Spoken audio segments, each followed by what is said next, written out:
Puwede ko bang ikandado ang mga paupahan kong bahay para hindi na makapasok ang tenant ko na 15 months nang hindi nakababayad at expired na naman ang kanyang contract. Ayun, nako. Sige po. Attorney, anong sagot nyo? Attorney Glacy kay Patrick. Go ahead please and thank you.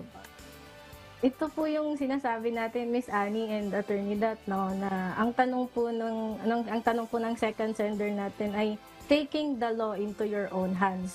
So ito po, alam niyo naman po na may nalabag po na batas yung tenant niyo, pero hindi po ibig sabihin na ikaw po ang magbibigay ng kaparusahan.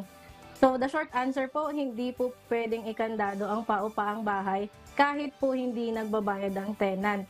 Dahil maaari po kayo nitong makasuhan ng tinatawag po nating grave coercion. At ang grave coercion po ay maaari po kayong makulong dyan at may kasama din pong multa.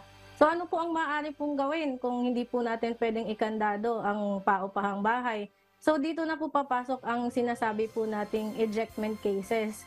Ang ejectment cases po ay maaari pong isampa sa mga tulad po nito na halimbawa po expired na po ang kontrata, ayaw pong umalis ng tenant, or matagal na pong hindi nagbabayad ng renta at gusto nyo pong paalisin. So ito po ay pina-file po sa korte at ang iyo pong hihingin sa korte na sana po ay paalisin po ang tenant na hindi na po nagbabayad or expired na po ang kontrata.